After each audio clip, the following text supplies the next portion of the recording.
Bien, buenas noches hermanos. Vamos a estar compartiendo una vez más la palabra del Señor y vamos a volver un poquitito en un tema que mencionamos el miércoles pasado, ¿sí? Lo vamos a ampliar un poco, considerar especialmente este tema y para analizarlo vamos a compartir un salmo. Los desafío a que ustedes piensen en cuál es el salmo más famoso, ¿sí? Antes que yo lo diga. Si dijeron otros que no es el Salmo 23, ese lo van a tener que analizar ustedes. Nosotros vamos a compartir este salmo tan conocido que tanto consuelo trae a nuestras almas cada vez que lo leemos, ¿sí? De memoria casi. Comienza: Jehová es mi pastor, nada me falta o nada me faltará según la traducción, ¿sí? Y me recuerda una anécdota una vez que venía en el tren de regreso del trabajo, el famoso San Martín, cuando veníamos todos apiñados ahí peleando por bajar y con gente colgando en los estribos. Y estaba compartiendo con un señor y bueno, yo bajé, él también tuvo que bajar para que yo pudiera bajar y me dice: sí, la Biblia dice que Jehová es mi pastor, nada me faltará, pero a mí me falta de todo. Y en este análisis de que a mí me falta de todo, lo que reparé realmente era que si Jehová era el pastor, primero no tenía que estar con ese aliento a vino que tenía encima y esa voz de borracho, ¿sí? O sea, muchas veces nosotros nos agarramos a los versículos bíblicos para tomarlos como excusa o una parte del versículo bíblico y no el concepto, porque si Jehová es tu pastor, no tenés que entregarte a la bebida, ¿sí? Por ahí esa era la causa por la cual él estaba sintiendo que le faltaba de todo. Pero bueno, sin llegar a ese extremo, muchas veces nos pasa lo mismo.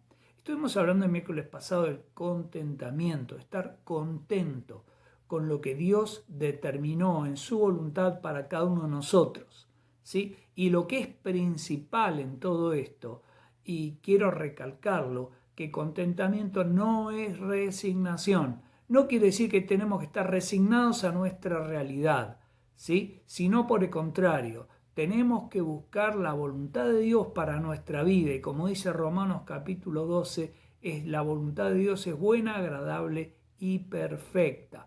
Por lo tanto, lo que tenemos que hacer es no estar deseando cosas más allá de las que podemos llegar a o que Dios nos permitió tener, ¿sí? Porque allí vamos a estar amargados. Y una vez estaba leyendo en la escuela una traducción que tenía una profesora de inglés en la Biblia, no me acuerdo qué traducción era, como era profesora de inglés, la tenía en inglés, pero me llamó la atención este primer versículo, que también está traducido de esa misma manera en la NTV. Jehová es mi pastor, tengo todo lo que necesito, ¿sí? Y ahí es donde está el concepto del contentamiento. Estar satisfecho porque Jehová es mi pastor y Él me va a dar todas las cosas consigo, ¿sí? Y a partir de ahí es todo lo que necesitamos. Vamos a leer del comentario de la Biblia esta que, bueno, nos recomendó Diario Vivir, que nos recomendó Walter, y realmente es interesante. Y algo que nunca lo pensé, y bueno, lo leí acá y se los comparto. La historia de Eva. Les leo. Satanás se acercó a Eva en el huerto del Edén, allí donde vivía con Adán, y le cuestionó su contentamiento. ¿Cómo podía ella ser feliz si no se le permitía comer de uno de los árboles?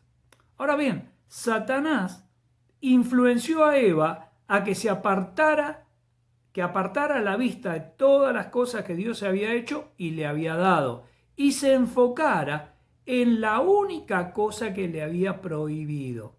Lamentablemente, Eva estuvo dispuesta a aceptar su punto de vista, el punto de vista de Satanás, sin consultarlo con Dios, ¿sí? ¿Y nos parece familiar o solamente la tenemos que empicar a Eva por esta situación? ¿No nos pasa a nosotros también eso? ¿Cuántas veces no hemos desviado nuestra atención de lo mucho que es nuestro Dios y lo poco que no tenemos? Nos decimos, tengo que conseguirlo. Eva era como nosotros y constantemente demostramos ser sus descendientes al repetir sus errores. Nuestros deseos pueden ser tan fáciles de manipular como lo fueron los de Eva. Por eso no podemos depender de ellos como base para nuestras acciones. Al tomar decisiones siempre debemos considerar la voluntad de Dios, su palabra. La Biblia es nuestra guía, ¿sí? Como lo dije antes, nunca lo había pensado. El tema de Eva siempre aplicamos a la desobediencia, ¿sí? Pero la desobediencia el punto con el cual Satanás empezó a tratar con Eva fue hacer énfasis en su falta de contentamiento.